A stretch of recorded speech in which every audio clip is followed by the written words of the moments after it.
हमारे चारों तरफ ऊपर नीचे दाएं बाएं एक आत्मिक जगत भी है जो हमें आंखों से दिखाई नहीं देता, जैसा कि हम इस 12वीं आयत में जो पढ़ते हैं, क्योंकि हमारा मल युद्ध लहू और मांस से नहीं परंतु प्रधानों से और अधिकारियों से और इस अंधकार के हाकिमों से और उस दुष्टता की आत्मिक सेनाओं से है जो आकाश में है। पूरा विवरण दिया गया है। जैसे हम अपने चारों तरफ पूरा एक सिस्टम देखते हैं, प्रधानमंत्री है, चीफ मिनिस्टर है और राज्यों के चीफ मिनिस्टर है। इसी तरीके से पूरा एक आत्मिक जगत भी है और ये इस तरीके से काम भी करता है।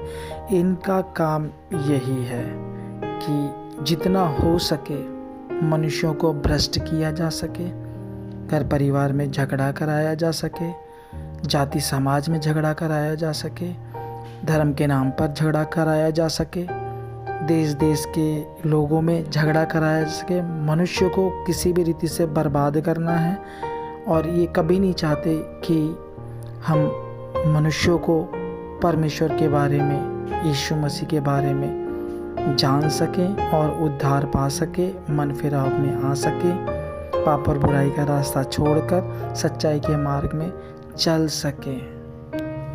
हम अपने पुराने वीडियो में कई बार ये वाक्य हम पढ़ चुके हैं। जैसे परमेश्वर काइन से कहता है कि पाप द्वार पर छिपा है और उसकी लालसा तेरी ओर है और तुझे उस पर प्रभुता करनी है। हमें शैतान पर प्रभुता करनी है, जबकि वो इसी ताक में बैठा किसी न किसी तरीके से मनुष्यों को पाप में फंसाए, उस पर प्रभुता करे। लेकिन परमेश्वर का वचन हमें ये बताता है हम ये प्रभुता कर कैसे पाएंगे उस पर, यीशु मसीह के द्वारा, क्योंकि वही उस पर जयवंत हुआ है। अगर हम उसके मार्गों में चलेंगे, जैसा उसने बताया वैसा हम चलेंगे, जैसा उसने कहा कि अपने बैरियों से प्रेम करो, अपने सताने वालों के लिए प्रार्थना करो। बहुत मुश्किल है, लेकिन हम वचन सीखेंगे तो हम ज़रूर ये करने पाएंगे, नहीं तो कभी नहीं करने पाएंगे। वचन ही है जो हमें बल और हियाव देता है। हम प्रत्यक्ष रूप से एक बात जब हम पाते हैं, कोई तेरे दाहिने गाल पर थप्पड़ मारे तो बायां भी फेर दे। हम वचन में ये पढ़ते हैं।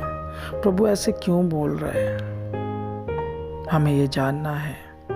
हम जब ये करने पाते हैं ना, तो शैतान को हम हराते हैं। हम बदला नहीं लेते, हम अपने आप को सच्चे न्याय परमेश्वर के हाथों में सौंपते हैं और हमें अपने जीवन भर में ये देखना है कि शैतान को हम मौका ना दे कि हमारे जीवन पे वो दोष लगाने पाए, क्योंकि वो द्वार पर खड़ा हुआ हम पर प्रभुता करना चाहता है। परमेश्वर का वचन हमें बताता है कि हमें उस पर प्रभुता करनी है। वो जब ही कर पाएंगे जब हम पाप और बुराई से बचे रहेंगे। वो फंसाने की पूरी कोशिश करता है, पूरा जोर लगाता है, लेकिन एक विश्वासी को उसमें फंसना नहीं है। उसे दिन रात परमेश्वर के वचन पर ध्यान धरे रहना है, चौकस रहना है।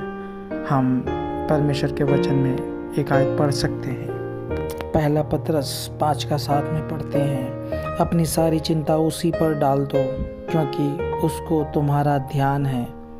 अब आगे वचन कहता है सचेत रहो। हमने सारी चिंता प्रभु पर डाल दी है, इसका मतलब हमें बेफिक्र होकर नहीं बैठना है, हमें सचेत रहना है। किस विषय में?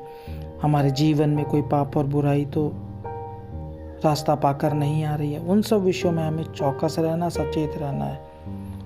सचेत हो और जागते रहो, क्योंकि तुम्हारा विरोधी शैतान गरजने वाले सिंह के समान इसी खोज में रहता है कि किसको फाड़ खाए। इसलिए जब वो द्वार पर, परमेश्वर कह रहा है कैन से कि द्वार पर छिपा रहता है, तो इसी प्रकार शैतान भी हमें पाप में फंसाने के लिए हमारे चारों ओर इर्द गिर्द घूमता रहता है। ये हम अय्यूब में भी पढ़ सकते हैं। तो हमें सचेत रहना है और जागते रहना है पाप और बुराई के विषय में, ताकि हम उसको अपने जीवन में प्रभुता ना दें। हमने सारी चिंता अपनी प्रभु पर डाल दी है, हमें इस विषय में चौकस रहना है।